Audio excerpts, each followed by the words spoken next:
एक शेर आप सबने सुना होगा बहुत मंचों से। उस शेर की दो लाइनें बहुत मशहूर हैं, लेकिन अंतिम की लाइन कोई नहीं बोलता, और मुझे उस शेर की अंतिम की जो तीसरी लाइन है वो गंभीर करती है। उसे समझाने की जरूरत है अपने युवा लड़कों को, अपने साथियों को, जो युवा पीढ़ी है। वो शेर है, उसूलों पे आए बात तो टकराना जरूरी है, जिंदा हो तो जिंदा नजर आना जरूरी है। आजकल की खुद मुख्तारियों को कौन समझाए, कहां से बच के रहना है, कहां जाना जरूरी है। टकराना जरूरी तक है, लोगों ने बात की, लेकिन खुद मुख्तारियों कौन है ये? शायर का कहना है कि जो युवा पीढ़ी है, खुद मुख्तारी मतलब अपने फैसले अपनी मर्जी से लेने वाले, या ये युवा पीढ़ी, इनको कौन समझाए कहां से बच के रहना है, कहां जाना जरूरी है। आज जब शादी के मंडप में जाते हैं, हम जैसे लोग विडंबना यहां तक आ गई कि लड़की वाले स्पेशल मांग करने लगे हैं कि शराब का स्टॉल अलग होना चाहिए। हो गया कि नहीं? लेकिन लड़का कौन चाहिए? जो नशा ना करे। लड़का चाहिए नशा ना करे, लेकिन टेंट में शराब का स्टॉल अलग से होना चाहिए। हम पिएंगे, मेरा बेटा ना पिए। हम जरूर पिएंगे, हमारे लिए इंजॉय की बात है, इंजॉय मेरे लिए है, मेरे बेटे के लिए नहीं है। और मैं जो ये लोग ऐसा सोचते हैं उनको बताना चाहता हूं, खुद मुख्तारियों को समझाना है तो खुद समझना होगा समस्या कैसे शुरू हुई। एक आदमी का नाम आप सबने सुना होगा, विजय माल्या। सुना होगा? शराब का किंग। 90 के दशक से लेकर 2010 तक तूती बोली उस आदमी की इस देश में। विजय माल्या करोड़पति, अरबपति, अपनी एयरलाइंस। उसकी दो लाइनें आपको बताऊंगा, आपको गंभीरता से समझने की जरूरत है, खुद को भी अपने बच्चों को भी। कैसे विजय माल्या ने, एक शराब के व्यापारी ने वो देश बना दिया जो हम सोच भी नहीं सकते थे। इस देश में कितनी यूनिवर्सिटियां चल रही थी, इस देश में हजारों लाखों प्रोफेसर्स थे, इस देश में स्कूल थे, सब थे, बुद्धिजीवी थे, सामाजिक संस्थाएं थी, राजनीतिक पार्टियां थी, सरकार बन रही थी, सरकार गिर रही थी। लेकिन 1990 में विजय माल्या ने कहा था, मैं इस देश को 20 साल बाद नाचने और शराब पीने का ऐसा कल्चर दूंगा जो इस देश के लोगों ने सोचा भी नहीं है। और ये मैं नहीं कह रहा, आज तो इंटरनेट का युग है। आप जाइए, नेटफ्लिक्स पर एक वेब सीरीज पड़ी है बैड बिलियनर नाम से, नेटफ्लिक्स हिंदी में है। भारत के जो करोड़पति देश छोड़कर भागे उन पर बनी हुई है। उसमें 1990 में, 90 के आसपास जब केबल और उस समय हमारे देश में शराब पर प्रतिबंध था, शराब के एडवर्टीजमेंट पर। गंभीर बात है, समझिएगा। शराब के एडवर्टीजमेंट पर प्रतिबंध था। तो शराब के एडवर्टीजमेंट पर प्रतिबंध था, आप अखबार में शराब की ऐड नहीं कर सकते, आप टीवी पर शराब की ऐड नहीं, ये कानून है, आज भी है। आप लोगों ने भी शराब की ऐड नहीं देखी होगी कहीं, या देखी है? सोचकर बताइए। देखिए शराब की का विज्ञापन कहीं अखबार में, टीवी पे देखा तो नहीं? देखा होगा। खूब जमेगा रंग जब मिल बैठेंगे 3 यार, मैं, आप और बैग पाइपर क्लब सोडा। देखिए, मिस चीफ कांच के गिलास, 8 PM अगरबत्ती। 8 PM क्या होता है? कभी अगरबत्ती देखी है 8 PM की? शराब की बोतल देखी होगी, बड़ी सुंदर सी, उसी डिजाइन में एडवर्टीजमेंट आएगी 8 PM अगरबत्ती। क्योंकि देश में कानून बना दिया सरकारों ने कि देश के युवा को बचाना है, शराब की एडवर्टीजमेंट नहीं हो सकती। और 90 के दशक में आंदोलन छिड़े, उस समय भी आर्य समाज के लोग इसमें पूरे बढ़ चढ़ के थे, शराब नहीं फैलनी चाहिए, तो उनको बहकाने के लिए तरीके ढूंढ लिए जाते हैं, कानून बना दिए जाते हैं। तो कानून बना दिया कि एडवर्टीजमेंट नहीं हो सकती नशे की। लेकिन विजय माल्या ने कहा उस समय, बैड बिलियनर उस वेब सीरीज में विजय माल्या कहता है कि मैं एक शराब का व्यापारी, मैं एडवर्टीजमेंट नहीं कर सकता, मैं प्रचार नहीं कर सकता अपने प्रोडक्ट का, तो फिर मैंने क्या किया? तो वो कहता है मैंने एक नया तरीका ढूंढा, और वो तरीका था सरोगेसी एडवर्टीजमेंट। बड़ा मशहूर शब्द है ये विज्ञापन जगत में, सरोगेसी एडवर्टीजमेंट। मतलब क्या, अगर कोई मुझे कहे मुझे मोबाइल फोन लेना है और दुकान पर जाकर कहूं ये मोबाइल फोन दे दो, दुकानदार कहेगा ये बहुत बढ़िया है, इसमें इतनी अच्छी चीजें हैं, मैं विश्वास नहीं करूंगा। लेकिन कहीं जा रहा हूं, किसी ने कहा यार कल मैं मोबाइल फोन लेकर आया था, गजब का फोन है ये, तो ये इस फलानी कंपनी का है, बहुत बढ़िया, इसमें ये फंक्शन है, बहुत सस्ता आ रहा है, तो मैं दुकानदार के पास जाऊंगा कि ये वो फोन दिखाओ। दुकानदार ने मुझे नहीं कहा, उस आदमी ने भी नहीं कहा ले ले, लेकिन मुझे तैयार कर दिया। इस अप्रत्यक्ष प्रचार को तरीकों कहा जाता है सरोगेसी एडवर्टीजमेंट।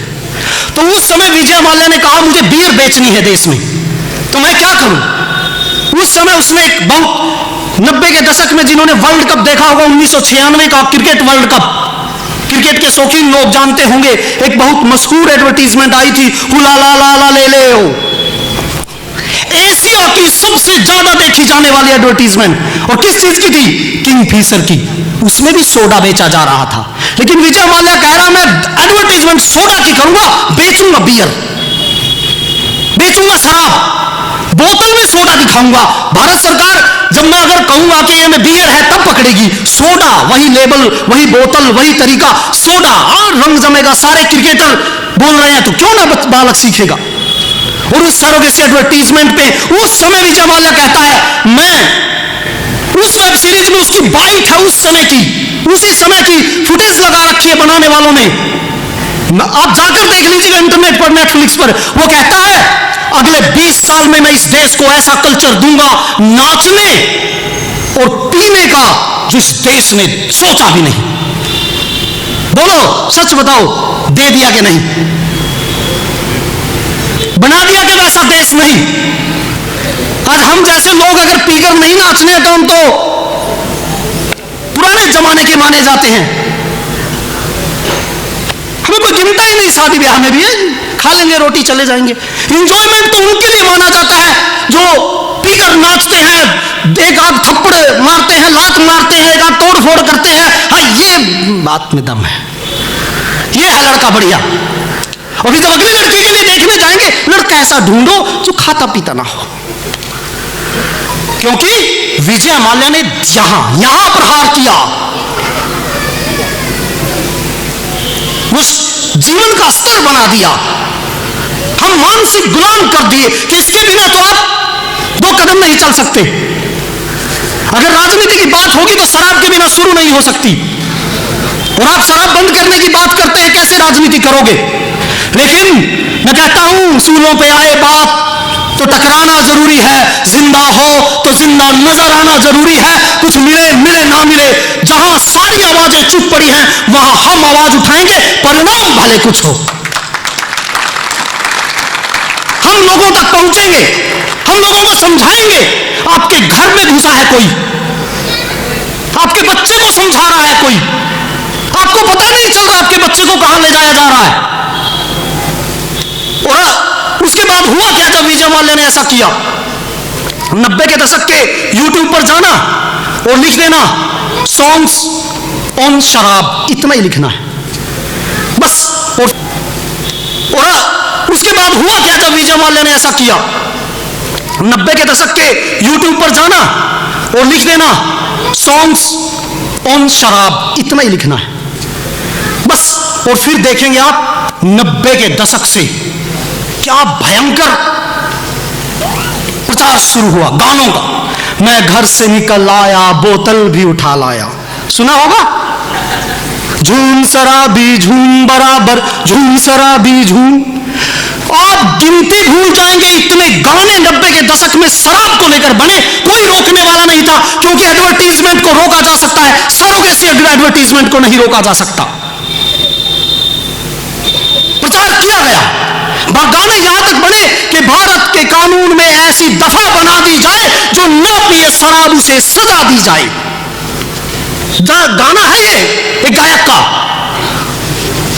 बड़ी भरा पड़ा 90 के दशक में हमारे बालकों को, हमारे लोगों को उस तरफ ले जाया गया, और जहां शराब पीना स्टेटस सिंबल बन गया, शराब पीने के बिना मैचो मैन नहीं रहा वो। शराब ना पीने वाला आदमी रूढ़िवादी और पुराने जमाने का। कैसे फिर समाज, क्यों ना समाज कोई और बना रहा है, हम और आप समाज नहीं बना रहे। जिम्मेदारी समाज को बनाने की सामाजिक संगठनों पर थी, समाज को बनाने की जिम्मेदारी राजनीतिक पार्टियों पर थी, लेकिन समाज को बनाने का अधिकार ले लिया विजय माल्या जैसे लोगों ने, तो समाज जैसा चाहा वैसा बना दिया और हम चुपचाप देखते रहे। हम कहें नहीं, शराब की बात कहेंगे तो कहेंगे राजनीति में मुझे भी लोग समझाते हैं कि आप जिस राजनीतिक पार्टी में काम कर रहे हैं आपको पता नहीं और कुछ करना चाहिए। मैंने कहा हम कर्तव्य करते हैं, हम स्वार्थ नहीं करते। सफलता चाहे मिले ना मिले हम लगे रहेंगे। वो चिड़िया की कहानी आपने सुनी होगी, चिड़िया आग बुझाने का काम करती रहेगी, आग बुझे ना बुझे हम अपना कर्तव्य कर्म पूरा करेंगे। और जब आग बुझाने वाली चिड़िया की बूंदें करोड़ों में हो जाती है तो शायद हमारे साथ धीरे धीरे लोग जुड़ेंगे, कारवां बनेगा, हम आगे बढ़ेंगे। उस 90 के दशक से जो प्रचार हमारे घर तक घूमा, उसका परिणाम क्या हुआ? जब हरियाणा की सरकार 9200 करोड़ शराब का टारगेट रखती है हर साल और कहती है इस साल हमें 9200 करोड़ की शराब बेचनी है, और वो कहते हैं आर्थिक उन्नति होगी हरियाणा सरकार की, तो वो चीज भूल जाते हैं। आप सबने आसपास ऐसी कहानियां देखी होंगी, मैं उस कहानी का दर्द आपके समक्ष रखना चाहता हूं, सिर्फ इसलिए हमें लाखों हजारों लोग नहीं चाहिए, लेकिन जितने लोग हमारे सामने बैठे हैं वो हमारे दर्द को समझ लें बस। और हमें यह भी नहीं कि आज आपसे वोट चाहिए, बस ये कहो भाई कुछ लोग तो हैं इस अंधेरे में जो मसाल लिए घूम रहे, वो ठीक बात करें, हमारा समर्थन है, वोट देना ना देना बात की बात है, हमें हिम्मत मिले इतना काफी है। क्या हुआ उससे मैं नाम नहीं बताऊंगा, हमारी पार्टी में एक लड़का काम करता है, हमारी कैथल की टीम में, उसकी उम्र 10 साल थी, उसका घर बहुत अच्छा समृद्ध, अच्छा गांव में नाम था उनका, पैसे वाली फैमिली में बड़ा अच्छा खानदान माना जाता था। फिर वो कहता है हमारे घर के पीछे बर्बादी का कारण शराब रहा, बुरी तरह हमारा घर बर्बाद हो गया। क्यों? एक घटना वो बताता है कि मेरे पिताजी बहुत ज्यादा शराब पीते थे, इतने ज्यादा पीते थे मेरी मां बहुत परेशान थी। वो कहता है मैं 10 साल का था, मैं खाट पे बैठा था, मेरे पिताजी पीकर आए धुत, एक पैर इधर एक पैर उधर, और मां गुस्से में थी कि मैं परेशान हो गई, और मां ने मिट्टी का तेल उठाया, अपने ऊपर छिड़का और धू धू करके चल गई। एक तरफ लाचार धुत पड़ा बाप, एक तरफ 10 साल का डरा हुआ बच्चा, और मां चल रही है। ऐसी कितनी माएं चली होंगी इन दुकानों और विजय माल्या जैसे लोगों को बताने के, लेकिन हम उस मेंढक की तरह, जो मेंढक मैंने पहले अपने भाषण को शुरू करने से पहले बताया था, उस मेंढक की तरह हम अपने जलते हुए जिस्म को नहीं देख रहे, हम चुपचाप सहन कर रहे हैं, जलेंगे देखा जाएगा, सब भूल जाते हैं हम भी। लेकिन मैं कहता हूं कभी भी शुरुआत लाखों लोग नहीं किया करते, शुरुआत कुछ मुट्ठी भर लोग किया करते हैं, धीरे धीरे उनके साथ लोग जुड़ते हैं, आवाज मजबूत होती है और आवाज सुननी शुरू हो जाते हैं लोग, और फिर खड़े हो जाते हैं। हम वही काम कर रहे हैं। हम जब 4-5 दिन पहले सरपंच साहब बलकार जी और मैं घूम रहे थे यहाँ अपने जान पहचान के रिश्तेदारियों में, तो एक हमारा रिश्तेदार बोला ट्रैक्टर ट्रॉली लेकर आऊंगा। मैंने कहा नहीं, हमें ट्रैक्टर ट्रॉलियों की जरूरत नहीं है, अभी हम आपको बुलाने आए हैं। कम से कम हमारे शुरुआत में हम अपने दोस्तों, अपने परिचितों, अपने रिश्तेदारों को तो बता दें हम करना क्या चाहते हैं।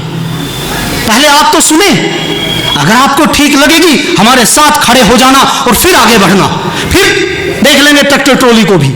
तो जितने लोग आप आए हैं, हमारा आह्वान तो सिर्फ आपसे है कि आप हमारी बात सुने, आप समझें कि हम ठीक कर रहे हैं कि गलत।